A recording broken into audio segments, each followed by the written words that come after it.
우리는 100년 미만의 짧은 인생을 살면서 참 많은 문제를 만나고 고난을 당하기도 합니다. 내 힘으로 어찌할 수 없는 불가항력적인 고난을 당하거나 또는 아주 못된 사람들을 만나서 억울한 일을 당할 때 누군가를 붙들고 내 가슴 속에 이 응어리진 것들을 이야기하고 싶은 생각이 들지만 막상 내 이야기에 귀를 기울여주고 또 나를 위로해주고 용기를 주고 내 편을 들어줄 사람을 만나기란 것이 결코 쉽지 않다는 것을 알 수가 있습니다. 밤늦은 시간에 괴롭고 답답한 마음으로 이 핸드폰을 열어보면 이 안에는 수많은 사람들이 나의 친구로 등록되어져 있습니다. 가끔 그분들의 프로필 사진을 보고 있노라면 다들 행복하게 지내는 것 같고 다 잘 사는 것 같고 또 그 중에 누군가는 지금 당장이라도 내 이야기를 들어줄 것만 같습니다. 하지만 그 많은 사람들 중에 전화를 걸어 내 심정을 털어놓을 수 있는 사람은 단 한 사람도 없습니다. 몇 년 전 영국에서 고독부 장관을 임명했다고 해서 화제가 된 적이 있었지요. 국민들의 외로움을 더 이상 방치할 수가 없어서 이제는 국가가 나서서 정책적으로 돕겠다 하는 의미입니다. 하지만 영국보다 이 외로움의 지수, 고독의 지수가 훨씬 높은 나라가 우리 대한민국입니다. 지금 대한민국의 아이들은 방 안에서 외로운 늑대로 자라나고 있고 노인들은 요양원에서 가족도 없이 쓸쓸히 죽어가고 있습니다.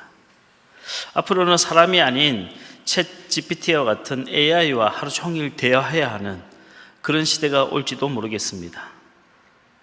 요즘 참 살기 힘든 세상이라고 토로하는 분들을 자주 만납니다.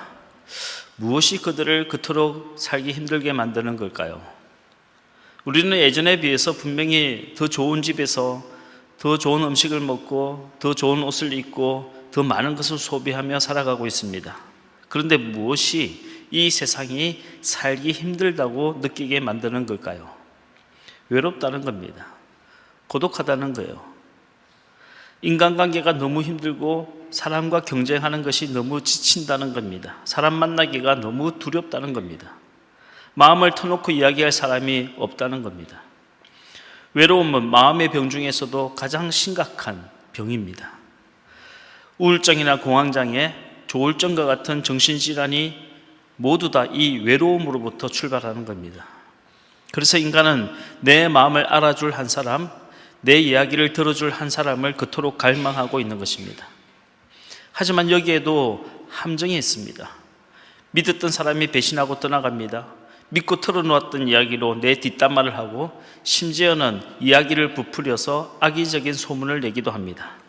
그럴 때 받는 상처는 외로움으로 받는 상처보다 훨씬 더 치명적이고 아프게 다가옵니다. 빈센트 반 고흐는 평생 외롭게 산 사람이었습니다. 그의 그림을 보면 색깔이 화려하고 정열적이지만 그의 내면은 늘 어둡고 우울했어요. 그런데 그런 고흐에게 어느 날 구세주와 같은 메시아와 같은 사람이 나타났습니다. 바로 고갱이었습니다.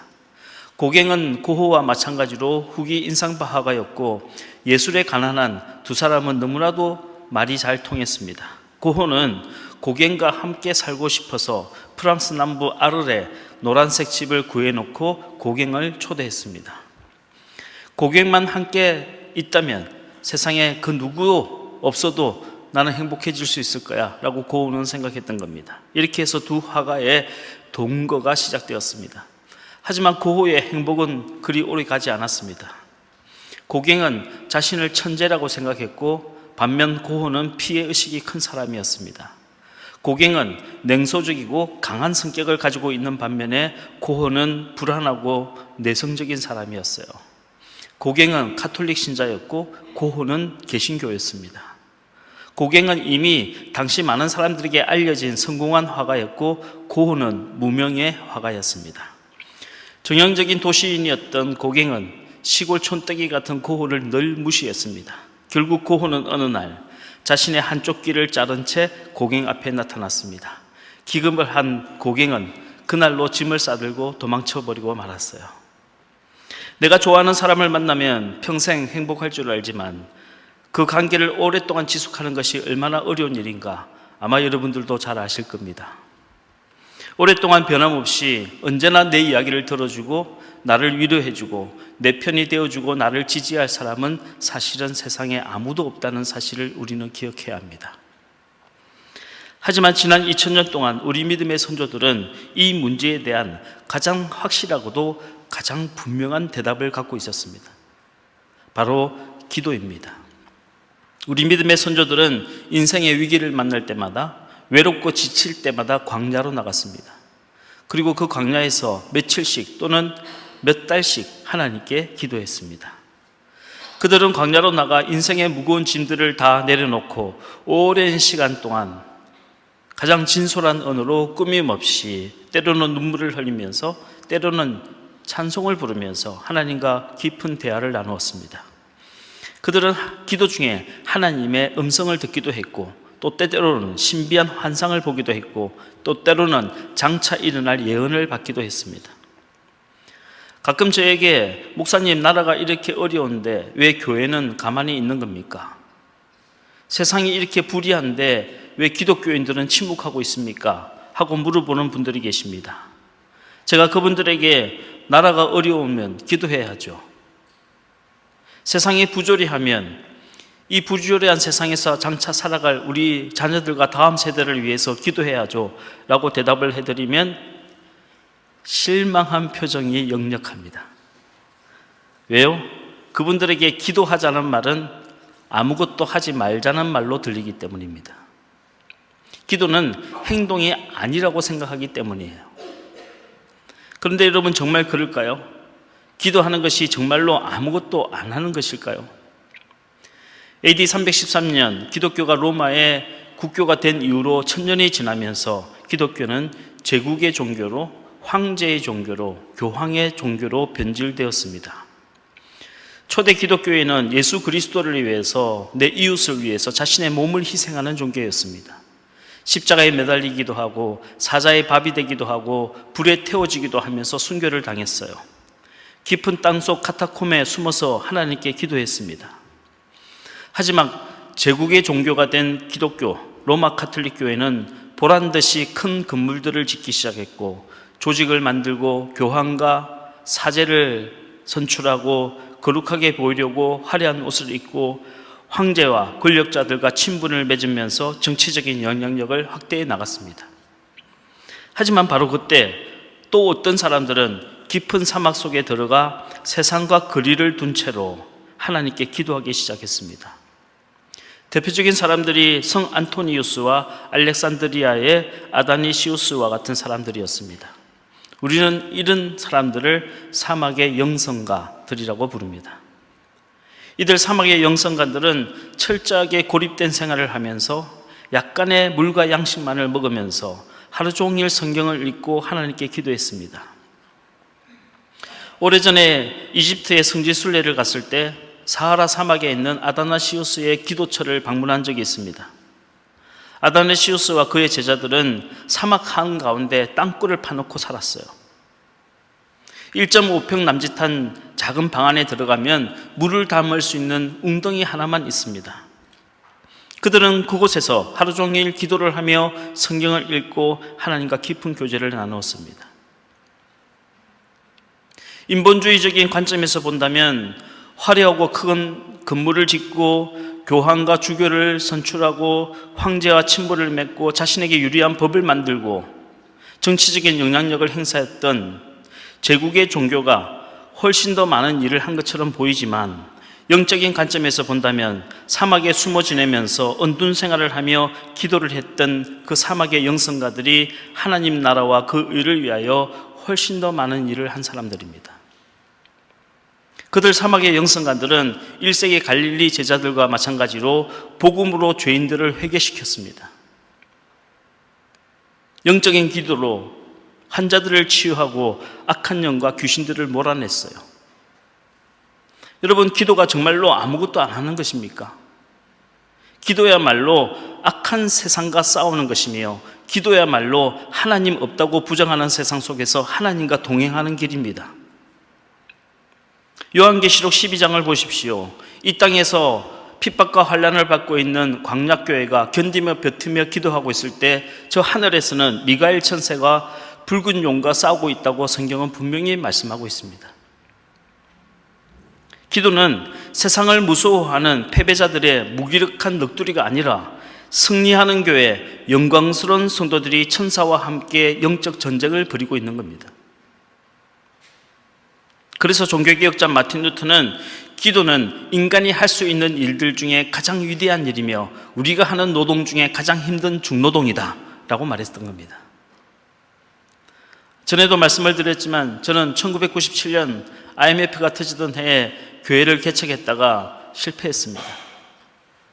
그리고 그 다음에 제 주변에 기도하는 분들 때문에 억지로 마치 등이 떠밀리듯이 구레네 사람 시몬이 억지로 십자가를 진 것처럼 두 번째 교회를 개척하게 되었습니다. 하지만 두 번째 개척한 교회도 힘들기는 마찬가지였습니다. 당시 저는 나름대로 최선을 다했습니다. 대학원 공부를 하면서도 정말 열심히 설교를 준비했고 제가 만든 전도지를 들고 나가 노방전도도 하기도 했습니다. 목회를 어떻게 해야 하는지 알고 싶어서 여기저기서 하는 목회 세미나를 많이 쫓아다녔습니다. 저녁에는 동네 아이들을 모아놓고 야학을 하며 공부를 가르쳤습니다. 하지만 개척교회를 찾아오는 사람들은 없었고 그나마 교회를 잘 다니던 아이들도 마치 봄비에 꽃잎이 우수수 떨어지듯이 어느 날 갑자기 교회를 다 떠나버리고 말았습니다. 저에게 번아웃이 찾아왔습니다. 역시 개척교회는 안 되는 거야. 나 같은 사람은 목회할 그릇이 못 돼. 마치 로덴 나무 아래 죽기를 간구했던 엘리야처럼 저에게는 우울과 실망감과 무기력이 찾아왔습니다. 그런데 어느 날 아침 대학원 수업을 가려고 아침 일찍 교회 문을 나서는데 저희 아버지가 양손에 페인트통을 들고 계단을 올라오고 있는 겁니다. 당시 그 교회는 상가 3층에 있는 교회였는데 그 계단이 굉장히 지저분했어요. 그게 보기 안 좋았던지 저희 아버지는 그 계단에 페인트를 칠하기 위해서 페인트통을 들고 인천에서 전철을 타고 서울 고덕동까지 2시간이 넘게 걸려서 왔던 겁니다. 양손에 페인트통을 들고 말입니다. 저는 수업 시간에 늦을까 봐 인사를 하는 둥 마는 둥 급하게 전철역으로 달려갔습니다. 그리고 하루 종일 아버지를 잊고 있었어요. 수업이 끝났는데도 친구들과 카페에 앉아서 이런저런 잡담을 나누며 시간을 보내다가 저녁 시간이 다 되었어야 교회로 다시 돌아가게 되었습니다. 그런데 그 시간까지 저희 아버지는 계단에 페인트를 칠하고 있었어요. 머리 위로 하얀 페인트 가루가 떨어져서 백발이 노인이 되어서 말입니다. 너무나도 죄송스러워서 아버지 저녁 드시고 가세요. 제가 요 밑에 돼지갈비 사드릴게요 했다가 혼이 났습니다. 버럭 화를 내는 겁니다. 가난한 개척교회 전도사가 무슨 돈이 있어서 돼지갈비 사먹고 돌아다니냐. 그날 저는 저희 아버지와 교회 근처에 있는 분식집에서 김치찌개를 하나 시켜놓고 마주 앉아서 정말 죄인처럼 온몸이 오그라드는 느낌이 들었습니다. 다른 아들 같았으면 이 나이에 취업도 하고 장가도 가서 부모님께 용돈도 드리고 효도도 했을 텐데 나는 뭐하라고 교회를 개척해서 이 고생을 하고 부모님까지 고생을 시키나 생각하니 이 밥이 목구멍으로 넘어가지를 않는 겁니다. 식사를 다 하고 전철역으로 가는 마을버스를 기다리는 내내 아버지는 입을 굳게 다물고 있었습니다. 안 그래도 아버지와 아들 사이가 서먹서먹한데 마을버스를 기다리는 그 몇 분이 저에게는 정말 몇십 시간처럼 길게 느껴지는 겁니다. 마침내 마을버스가 도착하자 저는 속으로 휴 이제 살았다 하는 생각을 했습니다. 근데 저희 아버지가 버스에 오르려고 한 발을 올렸더니 갑자기 내려와서는 저를 돌아보며 그런 말을 하는 겁니다. 기도해라. 기도밖에 없다. 순간 망치로 머리를 얻어맞는 느낌이었습니다. 얼어붙은 사람처럼 그 마을버스가 더 이상 보이지 않을 때까지 마을의 언덕을 넘어서서 사라질 때까지 저는 그 마을버스를 계속 뒷구머니를 쳐다보고 있었어요. 그런데 그 말이 계속 귓가를 맴도는 겁니다. 기도해라. 기도밖에 없다. 그날 이후로 저는 목회 세미나를 쫓아다니는 것을 그만두었습니다. 선배 목사들을 쫓아다니면서 도와달라고 부탁하는 것도 그만뒀습니다. 대신에 교회에 앉아 기도하기 시작했습니다. 때로는 울기도 하고 때로는 찬송을 부르기도 하면서 제 마음속에 모든 마음의 아픔과 상처를 주님 앞에 다 고백했습니다. 때때로 세밀하게 들려오는 하나님의 음성을 듣기도 하고 또 때로는 신비한 환상을 보기도 했습니다. 여러분, 기도합시다. 기도밖에 없습니다. 이는 힘으로도 아니 되고 능으로도 아니하고 오직 여호와의 신으로 되느니라고 말씀하셨습니다. 성령의 도움 없이는 아무것도 할 수 없다는 겁니다. 내 힘으로 아무리 해보려고, 내 힘으로 풀어보려고 아무리 애를 써도 풀리지 않는 것이 인생의 문제입니다. 내가 다 아는 것 같아도 내가 절대로 알 수 없는 것이 나에게 닥친 고난의 문제입니다. 우리는 지하 카타콤에 숨어서 기도했던 초대교회 성도들처럼 사막의 영성과 아다니시우스처럼 하나님 앞에 엎드려 기도해야 합니다. 여러분, 우리가 기도할 때 하나님께서 일하십니다. 우리가 기도할 때 하나님께서 비밀한 일을 깨닫게 해주십니다. 우리가 기도할 때 꼭 만나야 할 사람을 만나게 해주시고, 우리가 기도할 때 꼭 피해야 할 위험을 피하게 해주시는 겁니다. 여러분이 하나님을 잘 믿지도 않았는데 지금까지 아무 문제도 없이 잘 지내오셨다면 그건 여러분이 잘해서가 아니라 누군가 여러분을 위해서 기도하는 사람들이 있었기 때문입니다. 여러분이 그저 믿음도 없이 한두 번 기도했는데 난치병이 나았거나 아니면 큰 위험에서 벗어났다면 그것은 누군가가 여러분을 위해서 그 믿음의 분량이 다 찰 때까지 기도를 했기 때문입니다. 예수님께서 제자들을 부르실 때 그 첫 번째 소명이 무엇이었을까요? 설교를 잘 하라는 것일까요? 아니면 나가서 전도하라는 걸까요? 기도해서 병자를 고치고 귀신을 쫓으라는 것입니까? 주님이 제자를 부르실 때 그 첫 번째 콜링은 나와 함께 있자는 거였습니다. 주님과 함께 먹고 마시고 주님과 함께 길을 걸으며 주님과 함께 있자는 거였습니다. 예수님의 제자로 부르심을 받은 우리들이 온갖 행사를 다 쫓아다니면서 알파 코스니 베타 코스니 두 날개니 세 날개니 그런 프로그램 한다고 쫓아다니고 여기저기 사람들 만나러 다니느라고 바쁘고 내 힘으로 해결해 보겠다고 동분서주하고 바쁘고 있으면 기도의 자리에서 우리를 기다리고 계시는 주님이 얼마나 외로우시겠습니까? 더 오랜 시간 동안 더 깊은 기도로 주님과 더 가까이 있는 것, 이것이 바로 제자의 첫 번째 사명입니다. 제자는 뭘 잘하는 것보다 중요한 것이 주님과 함께 있는 겁니다. 제가 여러 번 강조드렸지만 기도의 본질은 하나님과 더 깊은 사귐을 하고 친밀한 관계를 맺는 겁니다. 기도의 목적은 우리가 하나님께 무엇을 구하고 또 무엇을 얻고 하기 이전에 하나님과 우리 사이에 더 깊은 사랑과 신뢰의 관계를 맺는 것이라고 말씀을 드렸습니다. 하지만 이 말씀이 하나님께 무엇을 구하는 기도를 하지 말라는 뜻은 아닙니다. 기도는 분명히 나의 필요를 하나님 아버지께 구하는 겁니다. 예수님께서도 강청 기도를 드리라고 말씀하시지 않았습니까? 하지만 여러분들이 부모님과 대화를 나눈다고 생각해 보십시오. 뭔가 잘못을 하고 뭔가 부모님을 속상하게 해놓고 다짜고짜 아버지 신발 사주세요, 등록금 내주세요 라고 하면 그 대화가 지속될 수 있겠습니까? 아버지가 화를 안 내면 다행입니다. 여러분들이 만약 부부간에 대화를 한다고 상상해 보십시오. 부부간에 서로를 의심하고 있고 이제 우리는 더 이상 사랑하지 않는다고 생각하고 있는데 그 부부간에 무슨 진짜 대화가 가능하겠습니까? 기도는 하나님과 우리 사이의 영적인 대화입니다. 제대로 된 대화가 되려면 잘못한 게 있으면 먼저 용서부터 구하고 고마운 일이 있으면 먼저 감사부터 표현하고 그리고 나서 내 필요한 것을 이야기해야 합니다. 진정한 대화가 되려면 서로에 대한 신뢰관계부터 회복되어야 한다는 겁니다. 그래서 기도의 시작, 기도의 본질이 하나님과 깊은 사귐이고 친밀함이라고 말씀을 드리는 겁니다. 저는 기도할 때 항상 이런 순서를 합니다. 제일 먼저는 하나님께 감사를 드리고 제가 잘못한 것이 있으면 회개를 합니다. 그래야 하나님이 나의 아버지 되신가, 내가 하나님의 사랑을 받고 있다는 확신이 들기 때문입니다. 저는 그 확신이 들 때까지 계속해서 감사와 회개를 합니다.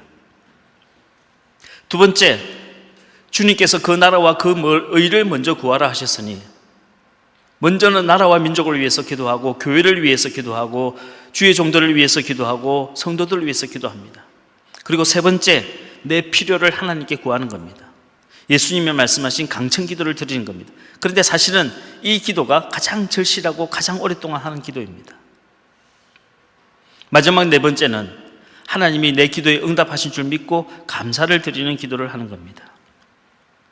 여러분, 하나님과 깊은 사귐을 하는 친밀함의 기도와 나의 필요를 요구하는 강청 기도는 전혀 충돌이나 모순이 없습니다.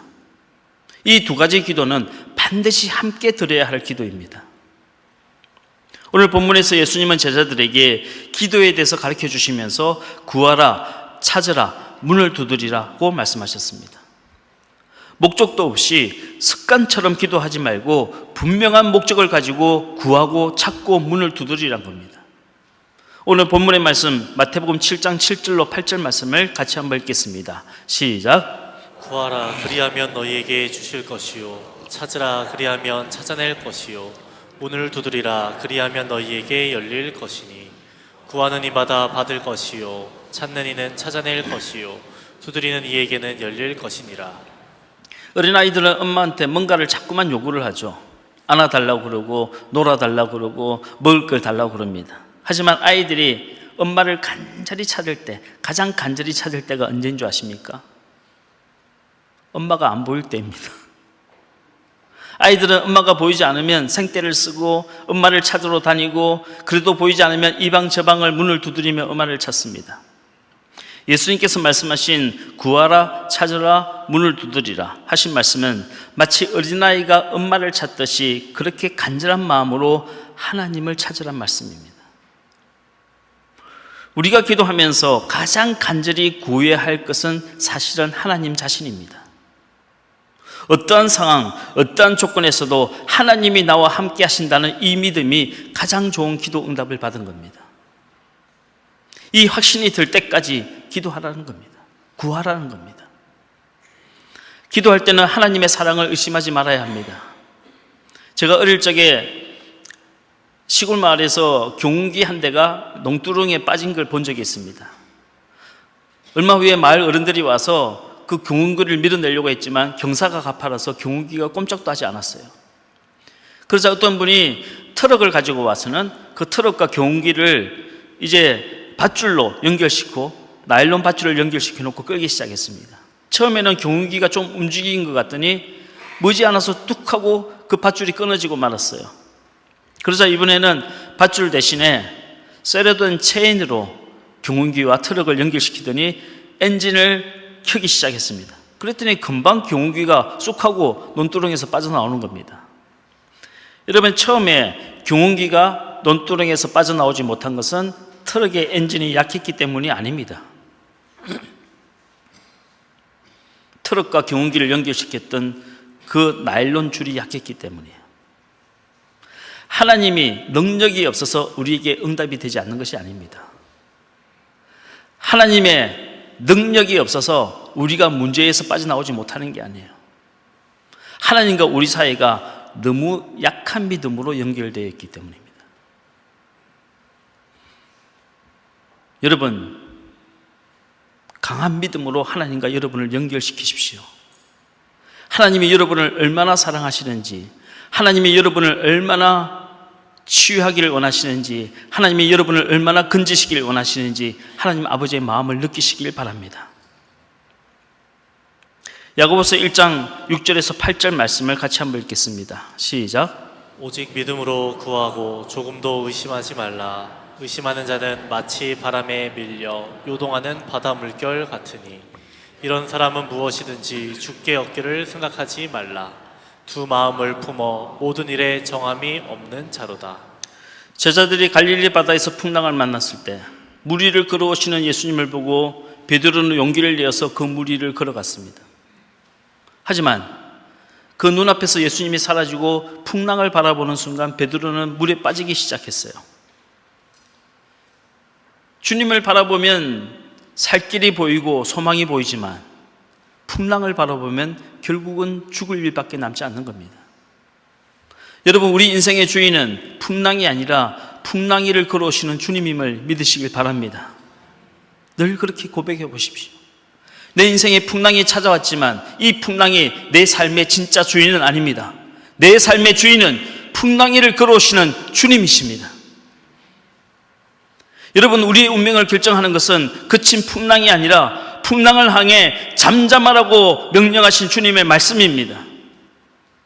상황이 내 운명을 결정하는 것이 아니라 상황을 압도하는 하나님의 말씀이 내 운명을 결정하는 겁니다.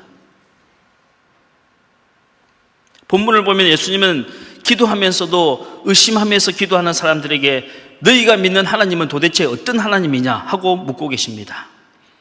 우리 본문의 9절에서 11절까지 말씀을 다시 한번 읽겠습니다. 시작. 너희 중에 누가 아들이 떡을 달라 하는데 돌을 주며 생선을 달라 하는데 뱀을 줄 사람이 있겠느냐?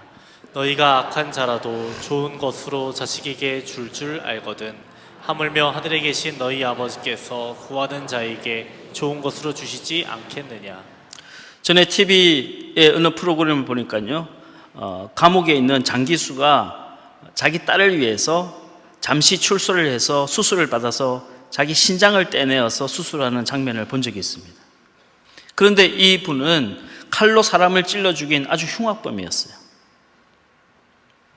제가 그걸 보면서 저런 흉악범도 자기 자식을 위해서는 아낌없이 신장도 떼어주는구나 하는 생각을 하게 되었습니다. 주님이 말씀하셨죠. 너희가 악한 자라도 좋은 것으로 자식에게 줄 알거든.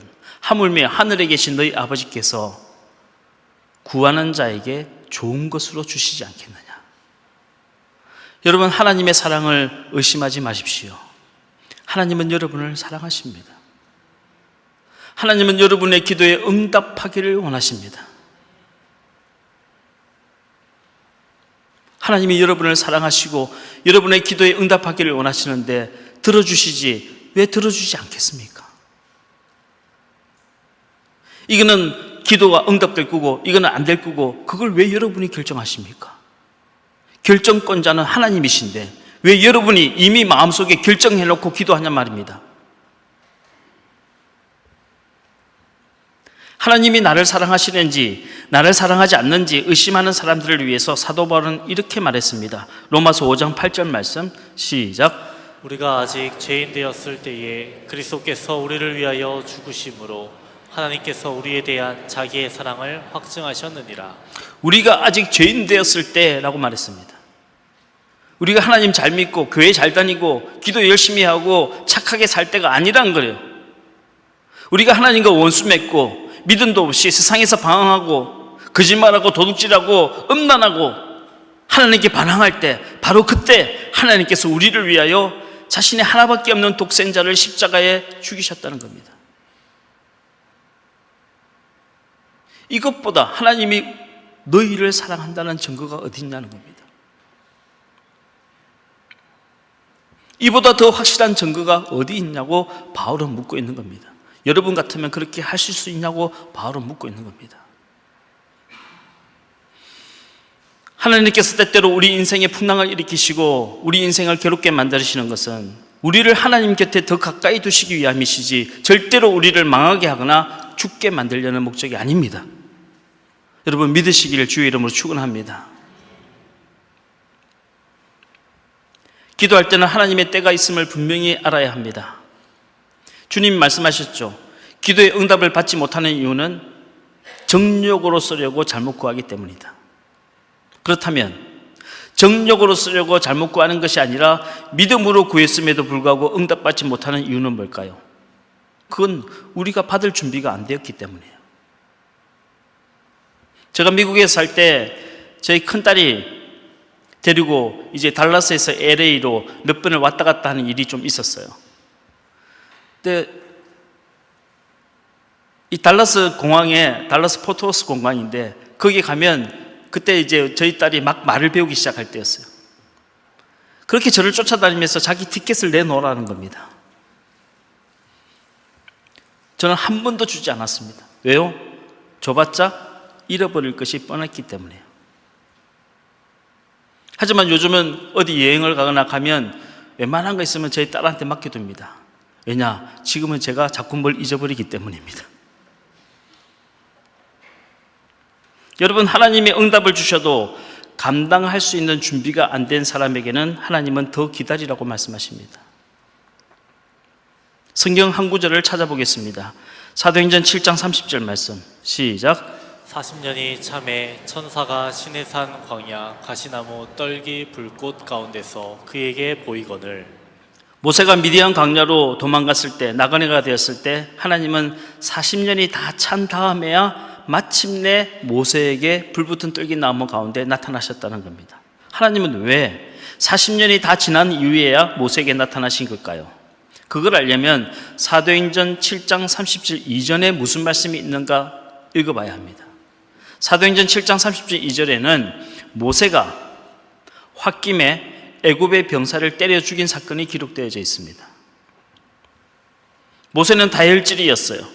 욱하는 성질을 참지 못했습니다. 그것 때문에 애굽의 병사를 때려 죽였습니다. 하나님은 그런 모세의 성품을 누구보다도 잘 알고 계셨습니다. 그리고 40년 동안 모세의 그 성질머리가 온유한 성품으로 바뀔 때까지 기다리신 겁니다. 이스라엘 백성이 아무리 못 살겠다고 탄식을 많이 하고 모세의 마음속에 히브리 노예를 돕고자 하는 마음이 간절한다 할지라도 모세의 욱하는 성질로는 출애굽을 완수할 수가 없기 때문에 하나님은 모세의 인격과 성품이 바뀔 때까지 40년이나 기다리고 계셨던 겁니다. 우리는 내 자신에 대해서 잘 안다고 생각하지만 사실은 세상에서 잘 모르는 것이 바로 내 자신입니다. 하지만 하나님은 우리의 마음속 깊은 곳까지 다 알고 계십니다. 하나님, 나에게 물질의 복을 주시면 선교하겠습니다 하고 기도해도 그 물질 주면 죄를 지을지 안 지을지 하나님은 잘 알고 계십니다. 하나님, 우리 아들이 이번에 대학에 입학하면 교회 열심히 다닐 겁니다. 하지만 대학에 입학하고 난 다음에 놀러 다닌다고 교회 안 나올지 하나님은 알고 계십니다. 그러니 그런 식으로 기도해서는 안 된다는 겁니다. 하지만 때가 차면 모세에게 40년이 다 차고 나면 우리의 믿음이 준비가 되면 우리의 성품이 바뀌고 나면 우리가 말씀에 순종할 수 있는 진짜 그때가 되면 하나님은 우리에게 반드시 응답해 주십니다. 기도는 하나님과의 깊은 대화입니다. 늙은 부모를 양로원에 모셔다 놓고 1년 내내 한 번도 찾아가지 않는 아들처럼 기도의 자리로 한 번도 나오지 않는 성도들을 보시면 하나님이 어떤 마음이 드실까요? 여러분, 예배의 자리, 기도의 자리는 무엇보다 소중합니다. 진짜 성령 받은 사람은 이 자리의 소중함을 알고 있는 사람이에요. 이번 한 주간 하나님 앞에 나와 기도합시다. 하나님의 마음을 느끼며 하나님의 마음으로 한번 기도해 보시길 바랍니다. 하나님께서 간절히 찾고 계시는 그 한 사람을 위해서, 하나님이 정말로 고치시기를 원하시는 그 한 사람을 위해서 우리 모두 마음을 합하여 기도하시기 바랍니다. 사랑하는 성도 여러분, 기도합시다. 기도밖에 없습니다.